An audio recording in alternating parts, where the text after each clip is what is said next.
नमस्कार साथियों, मैं आशीष शुक्ला मिशन इंस्टीट्यूट के ऑनलाइन प्लेटफॉर्म पर आप सभी प्यारे साथियों का बहुत बहुत स्वागत करते हैं। दोस्तों, जैसा कि आप लोग के बीच में हम हिंदी की जो क्लास लेकर आ रहे थे, उसी क्लास के क्रम को हम आज आगे बढ़ाते हैं। हमने आपको वर्णमाला पढ़ाया, हमने आपको हिंदी भाषा का विकास पढ़ाया। ठीक, हमने आपको क्या क्या पढ़ा दिया है। हमने भाषा के विकास के बारे में बताया है। ठीक है, किसके बारे में बताया गया है? भाषा के विकास के बारे में बताया गया है। ठीक, भाषा का विकास बता दिया गया। ठीक, अब इस भाषा का विकास बताने के बाद फिर हम आपको क्या पढ़ाए थे? एक व्याकरण पढ़ाया था। ठीक, अब व्याकरण पढ़ाने के बाद हम आपको व्याकरण का प्रथम अंग जो होता है वर्णमाला का, तो हमने आपको वर्णमाला पढ़ा दिया। ठीक, तो दोस्तों, जब हम इस क्रम में हम आगे बढ़ते हैं, इस क्रम में जैसे वर्णमाला पढ़ने के बाद हमारे पास एक आता है जिसे हम क्या कहते हैं? शब्द कहते हैं। ठीक, क्या कहते हैं? हम उसे शब्द कहते हैं। आज का जो हमारे आपके मध्य एक जो मुद्दे की शुरुआत होगी वह किसकी होगी? शब्द की होगी। ठीक, तो चलिए आज दोस्तों, आज हम लोग देखते हैं शब्द है क्या। ठीक है, आज हम लोग क्या देखते हैं? शब्द क्या है, इस बात पर चर्चा करते हैं। जब हम इस बात पर चर्चा करते हैं तो देखिए, शब्द के संदर्भ में हम बात करते हैं। आपके यहाँ एक आता है शब्द। क्या आता है? शब्द। शब्द को ही एक नाम दिया जाता है, प्रतिपादक कहा जाता है। ठीक, शब्द को ही नाम क्या दिया जाता है? प्रतिपादक कहा जाता है। ठीक है, इतनी बातें क्लियर है। अब अगर आपसे यह पूछा जाए कि हम शब्द किसे कहते हैं, ठीक, अगर आपसे यह पूछा जाए कि हम शब्द किसे कहते हैं, तो आप इसके बारे में आप हमें बताएंगे शब्द किसे कहा जाता है। ठीक है, अब बात यहाँ पर आई है शब्द की परिभाषा की। ठीक, और शब्द की परिभाषा जब हम कहते हैं, शब्द की परिभाषा की अगर हम बात करते हैं, कहा जाता है वर्णों का, क्या कहा जाता है? वर्णों का ऐसा सार्थक समूह, ऐसा सार्थक समूह, ऐसा सार्थक समूह जो अपना स्वतंत्र अर्थ देने में सक्षम होता है, स्वतंत्र अर्थ देने में सक्षम होता है, उसे हम क्या नाम देते हैं मित्र? उसे क्या नाम दिया जाता है? उसे क्या कहते हैं? शब्द कहते हैं। ठीक है, उसे क्या कहते हैं? हम शब्द कहते हैं। ठीक है, अब ध्यान दीजिएगा कि हमने यहाँ पे आपके समझ क्या एक शब्द परिभाषा क्या लिखा। हमने आपको लिखा है कि वर्णों का ऐसा सार्थक समूह जो अपना स्वतंत्र अर्थ देने में क्या होता है? सक्षम होता है, उसे हम क्या नाम देते हैं? शब्द कहते हैं। उसे क्या नाम दिया जाता है? शब्द कहते हैं। बात क्लियर है? अब हमने यहाँ पे देखिए, जो इसके पहले हमने आपको वर्णमाला पढ़ाया था, उन्हीं वर्णमाला से क्या निकल कर आता है? वर्णों का एक समूह बनाया जाता है। वर्णों का जो व्यवस्थित समूह नहीं कहा गया, ध्यान रखिएगा, वर्णों का व्यवस्थित नहीं से कहा गया। हमने कहा वर्णों का ऐसा सार्थक समूह जो अपना स्वतंत्र अर्थ देने में क्या होता है? सक्षम होता है, उसे हम क्या नाम देते हैं? शब्द कहते हैं। ठीक, उसे क्या कहते हैं? हम शब्द कहते हैं। जैसे अगर आपके सामने लिखा जाए, जैसे अगर हमने कहा एक शब्द लिखा आपके सामने, क्या? कमल लिखा। अब कमल में किन किन वर्णों का एक समूह है, यह भी आपको देखना है। जैसे हमने लिखा क धन आ धन, मा धन, आ धन, ला धन, आ। अब जब देखिए, यह इतना हमने वर्णों का एक समूह बनाया। जब हमने इतने वर्णों का समूह बना दिया, तो यह समूह मिलकर क्या बनाया? वर्णों का जो समूह बना वह क्या बनाया? एक शब्द का निर्माण किया। अब इसी तरीके जैसे कहा जाए आ धा धन, मा धन आ, ठीक, धन ना, फिर क्या हो जाएगा? आ। ठीक, अब इस वर्णों का हमने समूह एक बनाया, तो एक शब्द क्या बन गया? अमन बन गया। क्या बन गया? अमन बन गया। अब अगर आप देख रहे होंगे तो यह शब्द और यह शब्द क्या है? अलग अलग है। ठीक, इसे हम क्या कहेंगे? इसे एक हमने क्या नाम दे दिया? शब्द का नाम दिया।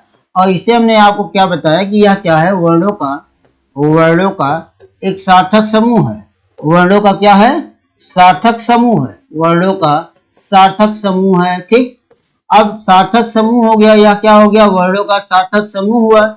अब बात यहाँ पर यह आई थी, हमने कहा था वर्णों का ऐसा सार्थक समूह जो अपना एक स्वतंत्र अर्थ देने में सक्षम होता है। तो वर्णों का एक ऐसा सार्थक समूह जो अपना एक स्वतंत्र अर्थ दे रहा है। अभी यह देखिए, यह स्वतंत्र है। क्यों स्वतंत्र है? क्योंकि अभी इसके ऊपर व्याकरण के किसी भी नियमों का कोई प्रभाव नहीं है, तो यह स्वतंत्र रूप से आए हैं। जब इस तरह से लिखा जाएगा यह क्या कहलाएगा, क्या कहलाएगा मित्र, शब्द कहलाएगा। क्या कहलाएगा, शब्द कहलाएगा। यही चीज हमने आपको बताया कि वर्णों का ऐसा सार्थक समूह जो अपना एक स्वतंत्र अर्थ देने में क्या होता है, सक्षम होता है, उसे हम क्या नाम देते हैं, शब्द कहते हैं। हमने आपको वर्णों का एक सार्थक समूह बनाया और हमने इससे वर्णों के सार्थक समूह से एक क्या किया, शब्द का निर्माण किया। अब यह जो शब्द बना है यह शब्द क्या है, स्वतंत्र है। और लेकिन अगर कहा जाए इन्हीं शब्दों को, क्या कहा जाए, इन्हीं शब्दों को जब व्याकरण के नियमों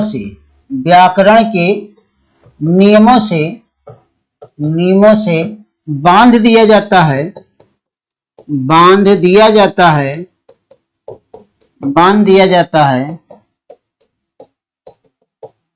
तब इसी को क्या नाम देते हैं, इसे क्या कहते हैं, पद कहते हैं। तब इसी को क्या नाम दे दिया जाता है, पद कह दिया जाता है। बात यह है, आपको हमारी नहीं समझ में आई होगी। व्याकरण के नियमों से बांधना मतलब क्या हो जाए, जैसे कि हम वाक्य में जब शब्दों का प्रयोग करते हैं, इसे ध्यान रखिएगा, वाक्य में जब हम शब्दों का प्रयोग करते हैं तो वहां जो शब्द जाते हैं उन्हीं शब्दों को हम क्या कहते हैं, पद कहते हैं। जैसे अगर आपके सामने एक उदाहरण रखा जाए, जैसे अगर हम आपके सामने कहते हैं कि कमल का फूल, क्या कहा जाए, कमल का फूल सुंदर लगता है। ठीक, अब देखिए कमल का फूल सुंदर लगता है। अब यहाँ मित्र यह ध्यान रखिएगा, यहाँ पे क्या हो गया, यह सब क्या है, एक शब्द है। लेकिन जब इन शब्दों को हम क्या करते हैं, अब देखिए यह कमल का पर निर्भर है, कमल किस पर निर्भर है, का पर, का किस पर है, फूल पर, फूल किस पर है, सुंदरता पर, और सुंदरता किस पर है, लगता पर है। अर्थात पूरे वाक्य का भाव कौन दे रहा है, लगता दे रहा है। अब यहाँ पर जितने भी शब्दों का प्रयोग हुआ है, वो सारे शब्द क्या कहलाते हैं, वो सारे शब्द क्या कहलाएंगे, पद कहलाएंगे। और जैसे कहा जाए कमल, कमल क्या है, संज्ञा है, तो यह क्या बन जाएगी, संज्ञा पद बन जाएगी। ठीक, फूल क्या है, संज्ञा, यह भी संज्ञा पद बन जाएगा। सुंदर क्या है, विशेषण है, तो यह विशेषण पद बन जाएगा। ठीक, लगता है क्या है, क्रिया है, तो यह क्या हो जाएगा, क्रियापद बन जाएगी। तो यह वाक्य में जब हम शब्दों का प्रयोग कर देते हैं तो इन्हीं शब्दों को हम वाक्य में क्या नाम देते हैं, पद कहते हैं। वाक्य में कभी शब्द नहीं होते, वाक्य में हमेशा क्या, जो शब्द जाते हैं उसे हम क्या कह देते हैं, पद कह देते हैं। अब पदों का एक सार्थक समूह से क्या हो जाता है, वाक्य का निर्माण होता है। और जो शब्द होते हैं, शब्द क्या होते हैं, एक दूसरे पर निर्भर नहीं होते हैं, लेकिन वाक्य में जितने भी पद होते हैं वह एक दूसरे पर क्या होते हैं, अपनी निर्भरता देते हैं। इसीलिए जब हम शब्दों को वाक्यों में प्रयोग कर देते हैं, अर्थात व्याकरण के नियमों से बांध दिया जाता है, तब इसे हम क्या नाम देने लगते हैं, पद कहने लगते हैं। ठीक, तब इसे क्या कहने लगते हैं, पद कहने लगते हैं। जो पद होते हैं, पद कितने प्रकार के होते हैं, अगर आपसे पूछा जाए पद कितने प्रकार के होते हैं, 5 प्रकार के होते हैं। पद कितने प्रकार के होते हैं, 5 प्रकार के होते हैं। और जो 5 प्रकार के पद होते हैं उसमें एक पद आता है जिसका नाम क्या होता है, संज्ञा पद। दूसरा क्या हो जाता है, सर्वनाम पद। ठीक, तीसरा क्या हो जाता है, क्रियापद। चौथा क्या हो जाता है, विशेषण पद। अब 5वां क्या हो जाता है, एक आ जाता है अव्यय पद। ठीक, क्या आ जाते हैं, अव्यय पद आ जाते हैं। तो मित्र ध्यान दीजिएगा, जिससे अगर आपसे पूछा जाए पद कितने प्रकार के होते हैं, तो पद कितने प्रकार के होते हैं, 5 प्रकार के होते हैं। कितने प्रकार के होते हैं, 5 प्रकार के होते हैं। 5 प्रकार में कौन कौन से पद गए हैं, ये देखिए, संज्ञा पद हो गया, सर्वनाम पद हो गया, क्रिया पद हो गए, विशेषण पद हो गए, और यह क्या हो गया, अव्यय का पद हो गया। बात क्लियर हुई यहाँ तक। अब जब यहाँ तक की हमारी बातें क्लियर हो जाती हैं तो हम यह देखते हैं कि जो हमारे पास पद हैं, उन पदों को हम क्या करते हैं, और भी आगे कुछ ले जाकर कर सकते हैं नहीं, लेकिन हमने आपको शब्द की जो परिभाषा आपको बताई थी, उसी शब्द की परिभाषा जुड़ा हुआ एक आ जाता है जिसका नाम क्या होता है, शब्दांश होता है। क्या हो जाता है, क्या कहा जाता है, शब्दांश कहा जाता है। ठीक, ध्यान रखिए, शब्द से छोटी इकाई होती है। शब्दांश हम किसे कहते हैं, कहा जाता है शब्द के अंश को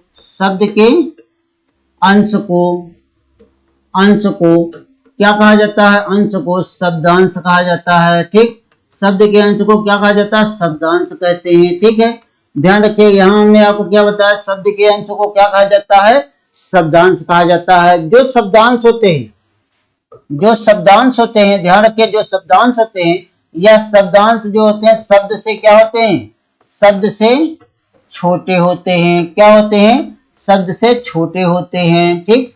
और यह जो शब्दांश होते हैं, शब्दांश उपसर्ग और प्रत्यय के रूप में प्रयोग किए जाते हैं। प्रत्यय के रूप में प्रयोग किए जाते हैं। रूप में प्रयोग किए जाते हैं। ठीक। किसके रूप में प्रयोग किए जाते हैं? उपसर्ग और प्रत्यय के रूप में प्रयोग किए जाते हैं। अब अपने दिमाग में बात यह बैठा के रखिएगा, उपसर्ग और प्रत्यय के जितने भी आपको अंश मिलते हैं उसे हम शब्द नहीं कहते, उसे हम क्या कहते हैं? शब्दांश कहते हैं।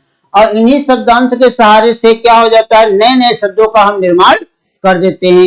लेकिन अगर आपसे कभी यह पूछ लिया जाए, क्या पूछ लिया जाए? अगर आपसे पूछा जाए शब्द का निर्माण कितने रूपों से होता है, जैसे अगर आपसे कहा जाए शब्द का निर्माण, अगर आपसे पूछा गया शब्द का निर्माण कितने रूपों से किया जाता है, ठीक है, किसका निर्माण? शब्द का निर्माण कितने रूपों से किया जाता है, तो आप हमें यह ध्यान रखिएगा, जो शब्द का निर्माण होता है, शब्द का निर्माण कितने रूपों से किया जाता है? 4 रूपों से किया जाता है। ठीक। जैसे अगर आपको सामने हमने एक लिख दिया, क्या शब्द निर्माण लिखा, क्या लिखा? शब्द निर्माण लिख दिया। अब यह शब्द निर्माण जो होता है वह कैसे होगा? समास के पद से भी होगा, और किससे होगा? संधि के योग से भी होगा, और कैसे होगा? उपसर्ग से होगा। ठीक। और किससे होगा? प्रत्यय से होगा। किससे होगा? प्रत्यय से होगा। तो देखिए, जो शब्द का निर्माण होता है, शब्द का निर्माण हम कितने प्रकार से करते हैं? शब्द का निर्माण हम 4 प्रकार से करते हैं। कितने प्रकार से करते हैं? 4 प्रकार से करते हैं। जब हम शब्द का निर्माण करते हैं, नए नए शब्द को बनाते हैं, तो वह कैसे? संधि, समास, उपसर्ग और प्रत्यय के योग से बनाते हैं। कैसे बनाते हैं? संधि, समास और उपसर्ग के योग से बनाते हैं। ठीक है। जब हम संधि, समास और उपसर्ग के योग से क्या करते हैं? शब्द का निर्माण कर देते हैं। तो अगर आपसे कहीं पूछा जाए शब्द निर्माण की इकाई कितनी होती है? इकाई कितनी होती है मित्र? 4 होती है। ठीक। शब्द निर्माण की इकाई कितनी होती है? 4 होती है। क्लियर है? इसके पहले हमने आपको अभी बताया कि एक आता है, क्या? शब्द आता है। हमने कहा कि शब्द क्या होते हैं? एक सार्थक समूह होता है। फिर आपको हमने यहाँ पे यह बताया, हमने बताया शब्दांश। शब्दांश मतलब क्या होता है? शब्द के अंश को क्या कहा जाता है? शब्दांश कहते हैं। जो शब्द का अंश होता है उसे हम क्या कहते हैं? शब्दांश। यहाँ हमने आपको जैसे नहीं बताया, अगर आपसे कह दिया जाए जैसे की बात कहा जाए, जैसे लिखा जाए, एक शब्द लिखा जाए अचानक, जो अचानक लिखा गया है, यह जो हो जाता है, जैसे कहा जाए आधन चाधनक, तो यह जो होते हैं यह क्या कहलाते हैं? शब्द कहलाते हैं। क्या कहलाते हैं? शब्द कहलाते हैं। यह क्या कहलाता है? यह क्या कहलाता है? शब्दांश कहलाता है। क्या कहलाता है? शब्दांश कहलाता है। ठीक। यह क्या कहलाता है? शब्दांश कहलाता है। एक क्या कहलाता है? शब्द कहलाता है। दूसरा क्या कहलाता है? शब्दांश कहलाता है। दूसरा क्या कहलाता है? शब्दांश कहलाता है। ठीक। क्लियर है? अब यहां से आए तो हमने आपको बताया शब्द निर्माण की इकाई के बारे में हमने जब चर्चा किया, तो हमने शब्द निर्माण की कितनी इकाई को बताया? 4 इकाई को बताया। कितनी इकाई को? 4 इकाई बताया। शब्द निर्माण की कितनी इकाई होती है? 4 इकाई होती है। 4 इकाई में हमने आपको समास बताया। समास मतलब जैसे अगर आपको कहा जाए रसोई घर, रसोई, और एक लिखा जाए शब्द, क्या लिखा जाए? घर। अब देखिए मित्र, यहाँ दोनों शब्द अलग अलग होते हैं, और दोनों शब्दों को हमने एक जोड़ दिया तो शब्द क्या बन जाता है? रसोई घर बन गया। या समास वाले हो जाते हैं। प्रत्यय की बात हो जाती है, जैसे हमने एक शब्द आपके सामने लिखा कुमुद, और इसके साथ क्या लिख देते हैं? इन्हीं लिख देते हैं, और दोनों को मिला देते हैं तो क्या बन जाते हैं? कुमुदनी बन जाते हैं। कुमुदनी बन जाते हैं। एक नए शब्द का निर्माण होगा। शब्द की अगर हम बात करते हैं, जैसे अगर आपसे कहा जाए धन और अर्थी कहा जाए, क्या नाम दिया जाए? धन और अर्थी कहा जाए, दोनों शब्द मिला दिए तो हम एक नए शब्द का निर्माण हमने कर दिया, जिसे क्या कहा गया? धनार्थी कर दिया गया। अब देखिए कि हमने आपको हर जगह पे एक एक करके बता रहे हैं। अब उसी तरीके जैसे उपसर्ग होता है, जब किसी शब्द के अंदर पूर्व में क्या जोड़ा जाएगा? कोई शब्दांश जोड़ा जाएगा तो उसे हम उपसर्ग कहेंगे। और उपसर्ग भी क्या काम करता है? एक एक नए नए शब्दों का निर्माण कर देता है। ठीक। नए नए शब्दों का क्या करता है? निर्माण कर देता है। अब यह जैसे अगर आपसे कहा जाए एक मूल शब्द लिया जाता है हार, इसके साथ क्या जोड़ दिया जाए? प्रा, तो दोनों मिला देते हैं तो क्या बन जाता है? प्रहार। अब देखिए दोनों अलग अलग हैं, यह क्या शब्दांश है या मूल शब्द है? दोनों मिलकर क्या बन गया? प्रहार। प्रहार क्या हो गया? उपसर्ग वाले पद से बना है। अब प्रहार मतलब क्या हो जाता है? एक बार करने की बात करता है। ठीक। अर्थ दिया। ठीक। अब यही हार शब्द को हम यहाँ के लेके आते हैं, इसके साथ क्या जोड़ देते हैं? आ जोड़ देते हैं, दोनों मिला दिए, अब क्या हो गया? आहार हो गया। हार तो वही मूल शब्द है ना। अब शब्द के अर्थ में परिवर्तन कौन ला रहा है? उपसर्ग के वजह से आ रहा है। मूल शब्द हार है, लेकिन यहाँ प्रा जोड़ प्रहार हो गया, अब यहाँ आ जोड़ दिया तो आहार हो गया। ठीक, अब यहाँ क्या हो जाता है, सब अलग अलग अर्थ लेते हैं, नए नए शब्दों का निर्माण कर रहे हैं ना, तो वही आपसे यहाँ बताया गया। शब्द निर्माण की जब इकाई की बात कही गई, शब्द निर्माण की कितनी इकाई होती है, 4 इकाई होती है। कौन कौन से, संधि, समास, उपसर्ग और प्रत्यय होते हैं। या क्या हो जाते हैं, शब्द निर्माण की एक इकाई होती है। क्लियर है। अब बात इसके आगे की चलती है, अब बात इसके जब आगे की करते हैं, तो आगे की बात जब करते हैं तो उसमें क्या हो जाता है, शब्द के भेद आ जाते हैं। ठीक, अब देखिए शब्द के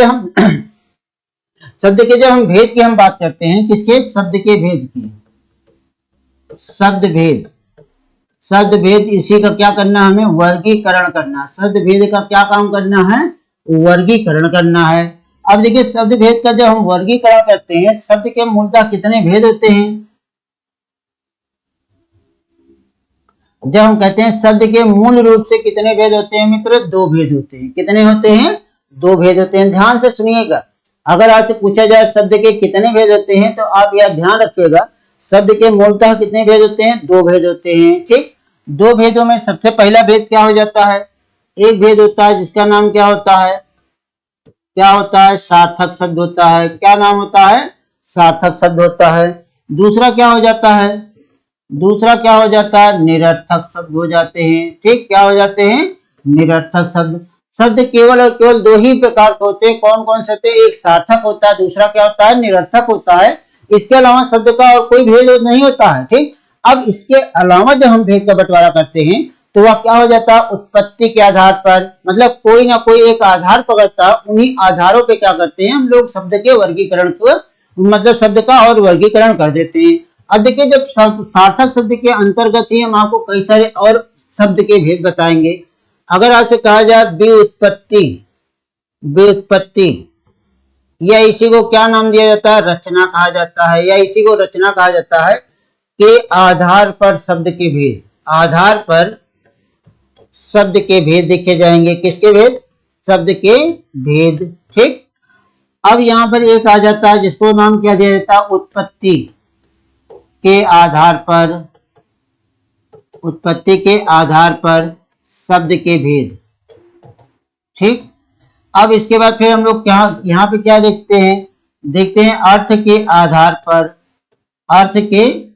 आधार पर शब्द के भेद देखते हैं। ठीक, शब्द के भेद देखते हैं। ठीक है, अब इसके बाद फिर क्या हो जाता है, अब यहाँ पर हम क्या आ जाते हैं, प्रयोग के आधार पर। किसके आधार पर, प्रयोग के आधार पर देख लेते हैं। फिर उसके बाद फिर एक आ जाता है शब्द शक्ति आ जाता है। क्या आ जाता है, शब्द शक्ति के आधार पर क्या देखा जाएगा, शब्द के भेद देखे जाएंगे। ठीक, अब इसके बाद फिर एक देखा जाता है विकार के आधार पर हम क्या देखेंगे, शब्द के भेद देख लेते हैं। मतलब कि हम कई आधारों पर क्या करते हैं, शब्द के भेदों को देख लेते हैं। और जब हम कई आधारों पर शब्द के भेद देख लेते हैं, तो वहां पे क्या करना होता है, अब हमें इसके अंतर्गत कौन कौन से भेद आते हैं, इसके बारे में भी बात करना है। जैसे हमने आपको बताया कि शब्द के कितने भेद होते हैं, हमने आपको ये बताया सार्थक होता है, दूसरा क्या हो जाता है, निरर्थक हो जाता है। क्या हो जाता है, एक सार्थक होता है, दूसरा क्या हो जाता है मित्र, निरर्थक हो जाता है। ठीक, लेकिन यहाँ पे हमने क्या लिखा है, व्युत्पत्ति या रचना के आधार पर शब्द के भेद। व्युत्पत्ति या रचना के आधार पर शब्द के कितने भेद होते हैं, 2 भेद होते हैं। कितने होते हैं, 2 भेद होते हैं। 2 भेद कौन कौन से होते हैं, एक भेद होता है जिसे क्या नाम दिया जाता है, रूढ़ शब्द कहा जाता है। क्या कहते हैं हम, रूढ़ शब्द कहते हैं। दूसरा क्या हो जाता है, दूसरा शब्द होता है यौगिक शब्द। ठीक, तीसरा क्या हो जाता है, योग रूढ़ शब्द हो जाते हैं। क्या हो जाते हैं, योग रूढ़ शब्द हो जाता है। ठीक, अब उत्पत्ति के आधार की हम बात करते हैं। उत्पत्ति के आधार पर शब्द के कितने भेद होते हैं, चलिए आप लोग बताइए, फटाफट उत्तर दीजिएगा कि उत्पत्ति के आधार पर शब्द के कितने भेद होते हैं। ठीक है, अब आप बताएंगे हमें, वेरी गुड, आप ऐसे ही बताइए। ठीक है, हम समझ जा रहे हैं। जब उत्पत्ति की हम बात करते हैं, उत्पत्ति के आधार पर सबसे पहले क्या हो जाता है, तत्सम हो जाता है। ठीक, फिर दूसरे नंबर में क्या हो जाता है, तद्भव हो जाता है। फिर तीसरे नंबर में क्या हो जाता है, देशज हो जाता है। फिर चौथे नंबर में क्या हो जाता है, विदेशज हो जाता है। ठीक, अब पांचवें नंबर में क्या हो जाता है, संकर शब्द हो जाता है। ठीक, कौन सा शब्द होता है, संकर शब्द हो जाते हैं। तो इस तरह से क्या हो जाता है, उत्पत्ति के आधार पर हम क्या देख लेते हैं, शब्द के भेद देख लेते हैं। उत्पत्ति के आधार पर क्या देख लेते हैं, शब्द के भेद देख लेते हैं। क्लियर है। अब शब्द के भेद देखने के बाद फिर हम कहाँ आते हैं, अर्थ के आधार पर। किसके आधार पर, अर्थ के आधार पर आते हैं। अर्थ के आधार पर शब्द के कितने भेद होते हैं यह देखा जाएगा। तो शब्द के अर्थ के आधार पर शब्द के 4 ही भेद होते हैं। ठीक, अब जब हम इसको करते हैं, जैसे नंबर 1 क्या हो गया, जैसे 1 में हमने क्या नाम दे दिया, क्या, शब्द विलोम। क्या नाम दे दिया, शब्द विलोम नाम दे दिया। दूसरे नंबर पर हमने आपको क्या एक नाम दिया, जिसे क्या नाम कहा जाता है, समानार्थी शब्द। समानार्थी शब्द की हम बात कर देते हैं। ठीक, तीसरे नंबर में हम एक बात करते हैं जिसका नाम क्या हो जाता है, अनेकार्थी शब्द हो जाते हैं। क्या हो जाते हैं, अनेकार्थी शब्द हो जाता है। और चौथे नंबर पे एक हम काम करते हैं जिसे क्या नाम दिया जाता है, एकार्थी शब्द कहते हैं। क्या कहते हैं, एकार्थी शब्द कहते हैं। तो अर्थ के आधार पर शब्द के कितने भेद हो जाते हैं, 4। कितने होते हैं, 4। 4 जो भेद होते हैं हमने आपको यहाँ पर यह बता दिया कि शब्द विलोम होते हैं, समानार्थी होता है, ठीक, एकार्थी होता है, अनेकार्थी हो जाते हैं, या क्या हो जाते हैं, शब्द के भेद हो जाते हैं। ठीक, यह सब क्या कहलाते हैं, शब्द के भेद कहलाते हैं। लेकिन जब हम प्रयोग के आधार पे हम बात करते हैं, किसके आधार पर, प्रयोग के आधार की हम बात करते हैं, तो प्रयोग के आधार पर शब्द के कितने भेद होते हैं। अब ध्यान रखिएगा, प्रयोग के आधार पर शब्द के कितने भेद होते हैं, 8 भेद होते हैं। कितने भेद होते हैं, 8 भेद होते हैं। कितने भेद होते हैं भैया, 8 भेद होते हैं। ठीक, 8 भेदों जब हम शब्द के प्रयोग के आधार देखते हैं, शब्द के कितने भेद होते हैं, 8 भेद होते हैं। तो कौन कौन से भेद होते हैं, कौन कौन से भेद होते हैं, हाँ भाई बिल्कुल, हाँ। ठीक, अब देखिए, जैसे अगर कहा जाए अब प्रयोग के आधार पर, नंबर 1 क्या हो गया, जैसे कहा जाए संज्ञा। दूसरा क्या हो जाएगा, सर्वनाम, सर्वनाम। तीसरा क्या हो जाता है, क्रिया।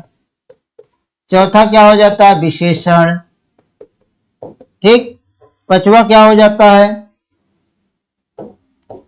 5वें नंबर में क्या आ जाता है, क्रिया विशेषण आ जाते हैं। क्या आ जाते हैं, क्रिया विशेषण आ जाता है। ठीक, 6ठे नंबर में क्या हो जाता है, संबंध हो जाते हैं। और 7वें नंबर में क्या हो जाता है, समुच्चय हो जाता है। ठीक, समुच्चय बोधक हो जाते हैं। और 8वें नंबर में क्या हो जाता है, विस्मयादि बोधक हो जाता है। क्या हो जाता है, विस्मयादि बोधक हो जाता है। ठीक, विस्मयादि बोधक हो जाते हैं। बोधक यहाँ भी लिख दीजिएगा, बोधक यहाँ भी लिख दीजिएगा। ठीक, ठीक है भैया, सब लोग का क्लियर हो रहा है ना सारी चीजें। भेद का हम मतलब कि हम शब्द का एक वर्गीकरण आपके सामने रख रहे हैं। ठीक है, अब बात किसकी आई है, शक्ति के आधार पर। किसके आधार पर, शक्ति के आधार पर। शक्ति के आधार पर शब्द के कितने भेद होते हैं, 3 भेद होते हैं। कौन कौन से, एक क्या हो जाता है, अविधा। दूसरा क्या हो जाता है, लक्षणा। ठीक, दूसरा क्या हो जाता है, लक्षणा। तीसरा क्या हो जाती है, तीसरी क्या हो जाती है, व्यंजना शब्द शक्ति हो जाती है। ठीक, अब शक्ति के आधार पर अगर देखा जाए, शक्ति के आधार पर, शक्ति के आधार पर शब्द के कितने भेद होते हैं, तो 3 भेद आपको हमने यहाँ पे बता दिया। अब बात आई किसकी, विकार के आधार पर, जिसे व्याकरण की विवेचना भी कहते हैं। ठीक, विकार के आधार पर अगर हम देखते हैं शब्द के कितने भेद होते हैं, तो 2 भेद होते हैं। एक को नाम क्या दिया जाता है, विकारी शब्द कहा जाता है, विकारी शब्द कहते हैं। और दूसरे को क्या नाम देते हैं, दूसरे को एक नाम दिया जाता है अविकारी। ठीक, अविकारी शब्द कह देते हैं। ठीक, एक विकारी शब्द होता है, दूसरा क्या हो जाता है, अविकारी शब्द हो जाता है।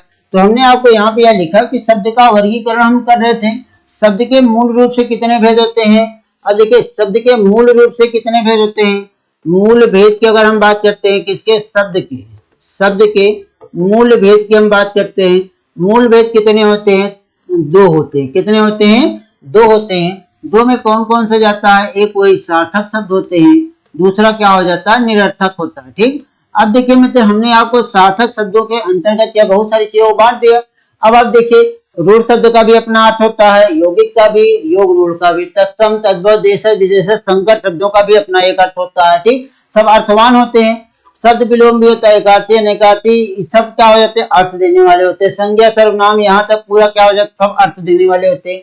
यह भी अपना अर्थ दर्शा रहा होता है, यह भी अपना अर्थ दर्शा रहा होता है। जब यह सब अपना अर्थ दर्शा रहे होते हैं, इसीलिए इन सारे शब्दों को हम क्या नाम दे देते हैं, सार्थक शब्द कहते हैं। इन सारे शब्दों को हम क्या नाम देते हैं, सार्थक शब्द कह देते हैं। तो यह सार्थक शब्द हो गया। लेकिन यहाँ हमने निरर्थक शब्द के अंतर्गत हमने कुछ भी नहीं रखा। निरर्थक शब्द के अंतर्गत हमने कुछ भी नहीं रखा। निरर्थक शब्द को हमने खाली रख दिया। ऐसा क्यों? क्योंकि निरर्थक मतलब क्या, जो अपना अर्थ नहीं देते हैं। ऐसे ध्यान रखिएगा। पहले तो आप लोग जितने भी लोग हो एक स्क्रीनशॉट ले लीजिए, क्योंकि यह शब्द के भेद होते हैं, इसको आप ले लीजिएगा। इसको आप जरूर रखिएगा अपने पास, क्योंकि जो वर्गीकरण होता है, वर्गीकरण इसी आधार पर होता है ताकि हम इसके अंतर्गत और भी बहुत सारी चीजें बता सकें।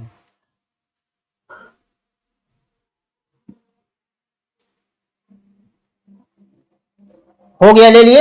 अब बात आगे चलती है।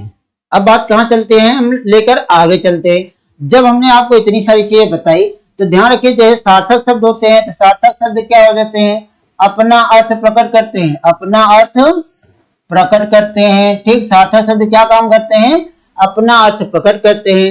निरर्थक शब्द क्या होते हैं, अपना अर्थ नहीं प्रकट करते। ठीक, नहीं प्रकट करते। इस तरह से क्या हो जाता है, सार्थक और निरर्थक की परिभाषा हो जाती है। अब आप यहाँ से इसी से अंदाजा लगा लीजिए कि इतने जितने भी यहाँ पर यह सारे शब्द हैं, ये सारे शब्द अपना अर्थ दे रहे होते हैं या नहीं दे रहे होते हैं। यह सारे शब्द क्या करते हैं, अपना अर्थ देते हैं ना। यह भी अर्थ देता है, यह भी अर्थ देता है। इसी वजह से इसे हम क्या नाम दिए हैं, सार्थक शब्द नाम दिए हैं। ठीक, बात क्लियर हो गई? क्लियर है ना? जब इतनी बातें हमारी आपको क्लियर हो जाती है तो अब हम इसके अंदर की बात करते हैं कि जहां पर हम आपसे यह पूछेंगे कि शब्द के जो मूलतः दो भेद होते हैं, एक क्या होता है सार्थक, दूसरा क्या होता है निरर्थक होता है। अब देखिए कि अब आपसे और भी यहाँ प्रश्न पूछ रहे हैं। अगर आपसे पूछा जाए व्युत्पत्ति के आधार पर शब्द के कितने भेद होते हैं, तो व्युत्पत्ति के आधार पर शब्द के कितने भेद होते हैं, कितने होते हैं, 3 होते हैं। 1 हो गया, 2 हो गए और 3 हो गए। उत्पत्ति के आधार कितने हो गए, 4। कहीं कहीं आपको संकर शब्द इंक्लूड नहीं मिलेगा, जुड़ा हुआ नहीं मिलेगा। ठीक, संकर शब्द को हटा दिया जाता है, लेकिन आखिर संकर शब्द जाएगा कहाँ, कहीं ना कहीं किसी न किसी रूप में तो रहेगा ना। तो यह जो संकर शब्द होता है, इन्हीं सारे अलग अलग भाषाओं के शब्दों से मिलकर बना होता है, इसीलिए संकर कहा जाता है। और यहाँ देखिए तत्सम तद्भव ठीक है, लेकिन देश विदेश मतलब कि बहुत सारी जगहों से बन गया है। ठीक, जब बहुत सारी जगहों से बना हुआ शब्द होता है, इसलिए इस संकर शब्द को उत्पत्ति के आधार पर रखा जाता है। ठीक, किसके आधार पर रखा जाता है, उत्पत्ति के आधार पर रखा जाता है। यही उत्पत्ति को एक और नाम दिया जाता है, उद्गम कहा जाता है, या इसी को एक नाम दिया जाता है, स्रोत कहा जाता है। स्रोत मतलब क्या होता है, विभिन्न भाषाओं से जिन शब्दों को हम लेकर आए हैं। ठीक, विभिन्न भाषाओं से जो जो शब्द लेके आए हैं तो वह क्या हो गया, स्रोत हो गया। जिन शब्दों की उत्पत्ति किया गया उससे देख कर बनाया गया, उद्गम हो गया। ठीक, वही उत्पत्ति कहलाया। अब अर्थ के आधार कितने हो जाते हैं, 4 भेद हो जाते हैं, जहां पे शब्द विलोम, समानार्थी, एकार्थी, अनेकार्थी की हम बात कर दी है। ठीक, अब प्रयोग के आधार पे अगर देखा जाए तो सब प्रयोग के आधार पे कितने भेद हुए हैं, 8 भेद हो गए हैं। देखिए यहाँ पर 8 भेद हुए हैं। अब शब्द शक्ति के आधार पर क्या हो गए, 3 भेद हो गए। अब विकार के आधार कितने हो गए, 2 भेद हो गए। तो इस चीज को आप लोग एकदम कंठस्थ कर लीजिएगा कि जब हम शब्द के भेदों की हम बात करते हैं, शब्द के अलग अलग आधारों पर अलग अलग भेद होते हैं। लेकिन कभी आपसे मान लो कि यह प्रश्न पूछा जाए कि शब्द के कितने भेद होते हैं, किसके, शब्द के कितने भेद होते हैं, कितने भेद होते हैं, शब्द के कितने भेद होते हैं, यह पूछा जाए।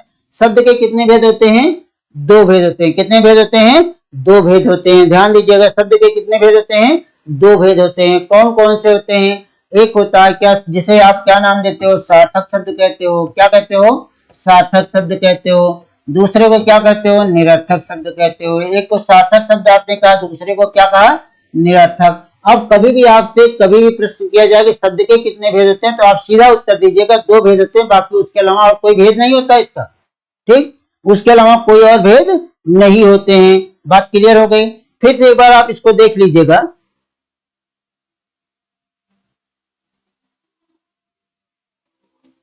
हमने आपको यहां से बताना शुरू किया कि शब्द को एक नाम दिया जाता है, प्रकृति या प्रतिपादक कहा जाता है। ठीक, वर्णों का ऐसा सार्थक समूह जो अपना एक स्वतंत्र अर्थ प्रकट करता है और प्रकट करता है, तो उसी को हम क्या नाम देते हैं, शब्द कहते हैं। यहाँ हमने कई सारा आपको एक उदाहरण दिया है। ठीक, यहाँ पर हमने आपको कई सारा उदाहरण भी दिया है, ठीक है।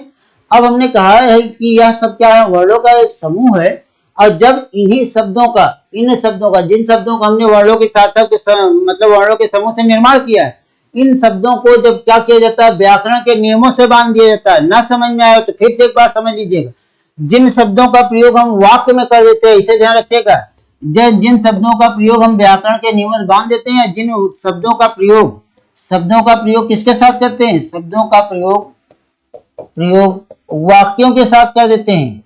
तो जो वाक्यों में प्रयोग होने वाले शब्द होते हैं उन्हीं को हम क्या नाम देते हैं भैया, पद कहते हैं। उन्हीं को क्या नाम दिया जाता है, पद कहते हैं। उन्हीं को क्या कहते हैं, हम पद कहते हैं। क्लियर है। और जब हम पद की बात करते हैं तो पद कितने प्रकार के होते हैं, 5 प्रकार के होते हैं। कौन कौन से होते हैं, संज्ञा, सर्वनाम, क्रियापद, विशेषण पद और अव्यय पद। ठीक, क्रियापद भी हो गया, विशेषण पद हो गया और अव्यय पद हो गए। तो मित्र यह ध्यान रखिएगा, अपने जहन में यह डाल लीजिएगा कि जो पद होते हैं, पद कब बनते हैं, जब वाक्यों में प्रयोग होते हैं। और जो पद बनते हैं, पद कितने प्रकार के होते हैं, 5 प्रकार के होते हैं। अर्थात देख लीजिएगा, संज्ञा, सर्वनाम, क्रिया, विशेषण और अव्यय पद की हम बात कर लिए। ठीक, संज्ञा, सर्वनाम, क्रिया, विशेषण, अव्यय पद की हमने बात कर लिया।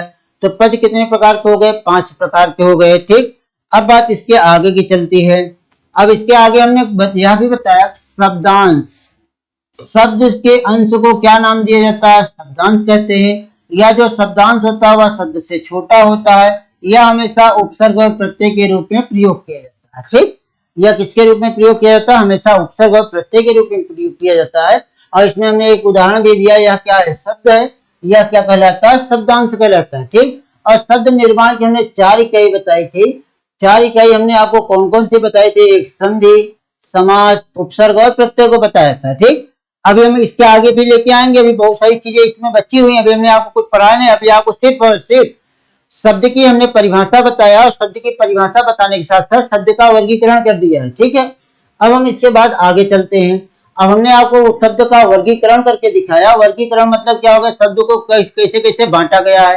शब्द मतलब क्या होगा, सार्थक शब्द हुए, दूसरा क्या हो गया, निरर्थक शब्द हुआ। लेकिन जो सार्थक शब्द होता है उसी में क्या हो जाता है, व्युत्पत्ति आ जाती है, उत्पत्ति आ जाते हैं, अर्थ आते हैं, प्रयोग आते हैं, शक्ति आती है और विकार आते हैं। अब व्युत्पत्ति के आधार पर शब्द के कितने भेद हुए, 3, उत्पत्ति के आधार पर 5, अर्थ के आधार पर 4, प्रयोग के आधार पर 8 और शक्ति के आधार पर 3, विकार के आधार पर 2 भेद हो गए। ठीक, इस तरह से क्या हो गया, आज हमने आपका शब्द क्या कर दिया, शब्दों का एक वर्गीकरण कर दिया। ठीक, अब हमारी आपकी मुलाकात जब कल से होगी तो कल से हम इन वर्गीकरणों की बात करेंगे कि इस वर्गीकरण में कौन कौन से हैं, उसे हम कहते क्या हैं। ठीक, उन सबको हम क्या क्या कहते हैं, यह सारी चीजों का वर्गीकरण किया जाएगा। इस सारी चीजों को स्पष्ट रूप से आपके सामने व्यक्त किया जाएगा। ठीक, तो चलिए, और जितने भी लोग हमारे साथ जुड़े हुए हैं इस समय हमारे साथ मिशन इंस्टीट्यूट पर, जो भी जितने भी अभ्यर्थी छात्र हमारे साथ जुड़े हुए हैं, हमारे मित्र जो हमारे साथ जुड़े हुए हैं, सभी लोग एक बार अपनी इस क्लास को लाइक करिएगा और अपने दोस्तों के पास भी शेयर करिएगा। जो लोग आज हमारे चैनल पर पहली बार आए हुए हैं, प्लीज सभी लोग एक बार इसको सब्सक्राइब कर लीजिएगा, तो जिससे कि आपको आने वाली नोटिफिकेशन आपको हमेशा मिलती रहेगी कि हम कौन कौन सी क्लास हमें आ रही है हमारे इंस्टीट्यूट से। ठीक, चलिए दोस्तों, आज के लिए बस इतना ही। बाकी हम कल आएंगे शब्दों के वर्गीकरण को लेकर। तब तक के लिए आप सभी प्यारे साथियों को जय हिंद, नमस्कार, जय भारत।